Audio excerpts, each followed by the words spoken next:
Illusion rétrospective de Christophe Tabar. Il faut savoir regarder la réalité en face et être honnête avec soi-même. Même si parfois je ne sais pas qui est la véritable moi à laquelle je m'adresse et que je contemple dans le miroir quand j'ai la force de me traîner jusque-là. La triste, pauvre et abjecte réalité, c'est que je suis au bout de ma vie. Même si je n'ai que 20 ans et tout à découvrir selon mes géniteurs, je sais que tous leurs beaux discours n'y changeront rien. Sans Internet, je suis foutue. Ça fait 1 semaine qu'il n'y a plus de réseau. Une éternité. J'ai l'impression de subir une longue maladie et que le bout du chemin sera inéluctablement un cercueil bon marché, en carton biodégradable. Bon sang, pourquoi faut-il que ça m'arrive à moi ? à moi, Je sais, je ne suis pas la seule. 8 milliards d'autres habitants de cette foutue planète sont également privés de connexion. Mais les autres, je m'en fous. C'est moi d'abord. Moi, ma gueule. Moi. c'est pas juste. C'est arrivé d'un coup, comme ça, sans prévenir. Après, il n'y avait pas de raison qu'ils préviennent. Attention, on va couper Internet, on vous prévient. Ça ne se passe jamais comme ça. D'habitude, ça coupe. On s'énerve un peu et puis ça revient. Classique. On râle, on lève le téléphone vers le ciel. Putain de réseau.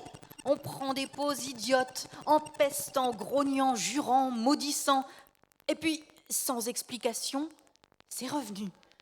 Et on peut reprendre son activité inutile, consistant à regarder des vidéos d'ânes se balançant dans un hamac, ou répondre par un message creux et vide à un message creux et vide, inclus dans une conversation creuse et vide. La routine. Mais là, c'est jamais revenu. 7 jours. 168 heures, 10 080 minutes, 604 800 secondes. C'est la fin du monde. On a bougé chez mes grands-parents, j'ai envie de les tuer. Eux, tout ce chaos, ça les fait marrer. Ils ne comprennent pas. Ils ne comprennent rien de rien à rien. Ils disent qu'avant, sans Internet et toutes ces conneries d'écran numérique, on vivait mieux, qu'il y avait de vraies relations. Que les gens se parlaient. Ils ont ressorti la vieille télé de la cave et mon père est monté sur le toit régler l'antenne. L'antenne. J'arrive pas à croire que j'ai dit cette phrase. Les images ressemblent à celles de mon filtre vintage. La qualité est pourrie et c'est même pas fait exprès. Ils disent dans la télé que les experts travaillent jour et nuit pour remettre Internet, mais qu'ils n'ont pas d'explication. Tu parles ? Sale menteur. Bien sûr qu'ils ont une explication. Ils doivent avoir une explication, sinon à quoi ils servent s'ils ne sont même pas capables de savoir pourquoi il n'y a plus d'Internet au niveau mondial ? C'est pas rien, le monde entier, non ? Moi, j'en aurais bien une d'explication, même 1000. C'est pas les explications qui manquent. Ils pourraient nous en donner une, même si c'est pas vrai, mais au moins dire quelque chose pour nous faire patienter. Mais là, rien. Pas un qui assume. Pas un qui en a dans le pantalon pour prendre ses responsabilités. À se demander pourquoi ils sont élus et pourquoi on vote. Même si moi, je vote pas. Je voudrais mourir. Là, maintenant, qu'un avion explose et que ses toilettes brisent le toit de la maison de papy et mamie et m'écrasent. Ou qu'un volcan s'éveille sous moi, sous le canapé où je suis vautrée, et qu'il m'avale toute crue. Un truc fun et un peu spectaculaire, où je ne souffrirais pas. Un truc stylé qui rendrait ma vie moins boueuse qu'elle ne l'est aujourd'hui.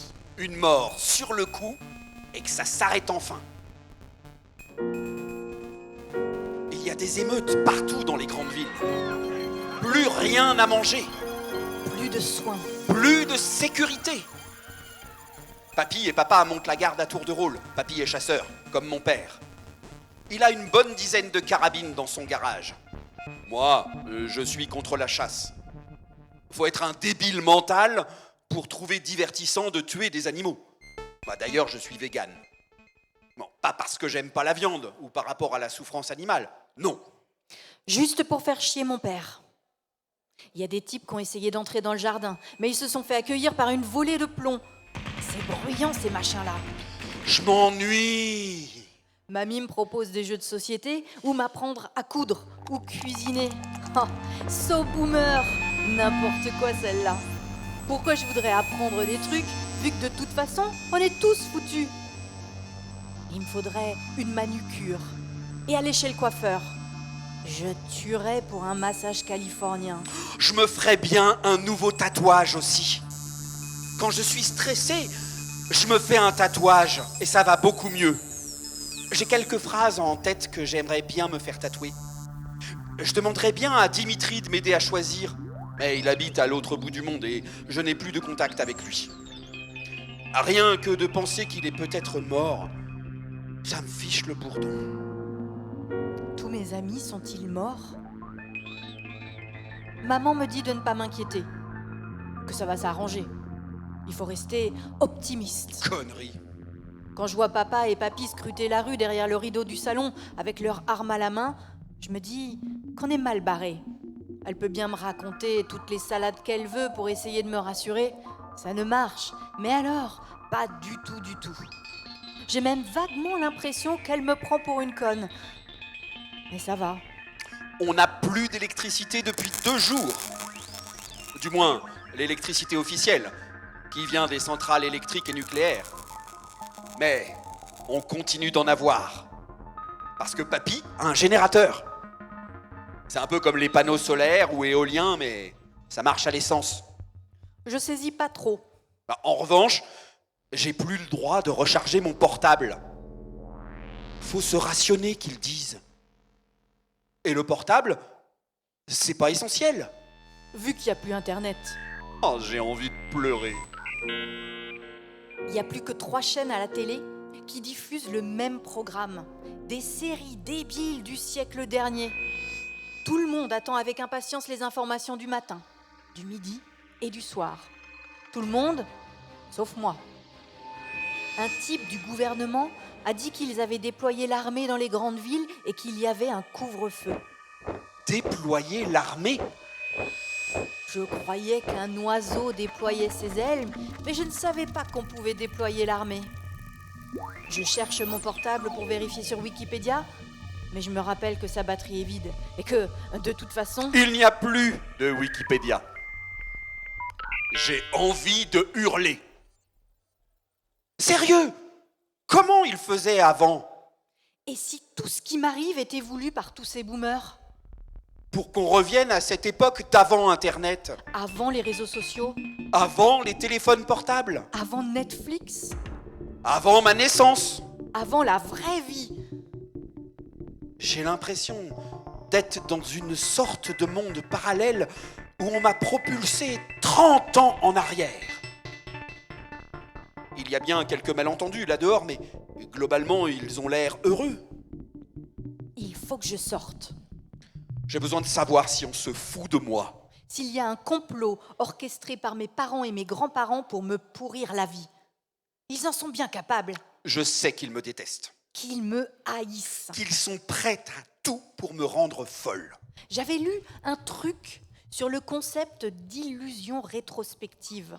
En gros, ça consiste à voir un plan déterminé à l'avance, là où il n'y en a pas.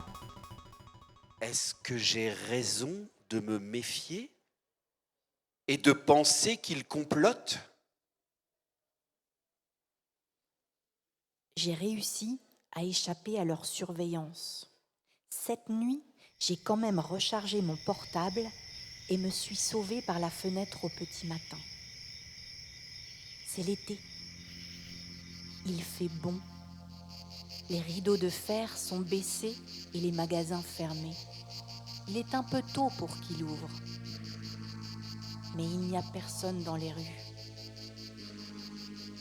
Une drôle d'odeur plane et je croise des rats. Des groupes de 3 ou 4 qui m'ignorent complètement. C'en est presque vexant. Soudain, un groupe de gens déboule d'un coin de rue. Ils sont une bonne dizaine. Ils ont des battes de baseball, des barres de fer. Il y en a un qui a un sabre. Je fais demi-tour et je prends mes jambes à mon cou. Je n'ai jamais couru aussi vite de ma vie. Si vite que mon cœur est au bord de mes lèvres et mes poumons demandent une trêve. Je ne suis pas une sportive et les types me rattrapent. Ils me coincent dans une impasse. Je suis une débile, débile, débile. Je m'arracherais un œil d'être si débile pour entrer dans une impasse alors que des gars me coursent. Je suis foutu. Je vois bien qu'ils vont me faire souffrir. Je voulais une mort rapide, mais pas comme ce qu'ils ont l'air de projeter. Je me recroqueville au sol et ferme les yeux. J'essaye de me faire toute petite, la plus petite possible pour disparaître dans un trou de souris. Parce que les rats vont venir à mon secours. J'aime bien les rats.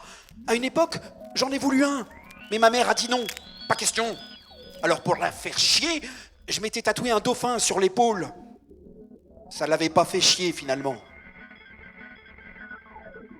J'attends la fin. Mais soudain, ça vibre. Dans la poche arrière de mon pantalon. J'entends le ding-ding caractéristique qui annonce des notifications. Il y a d'autres sons, Comme des sonneries de téléphone, des morceaux de musique. des sifflements. J'ouvre les yeux et je vois mes assaillants, portable en main. Je saisis le mien et regarde le nombre hallucinant de notifications sur mon écran. Internet est revenu. Plus personne ne se regarde.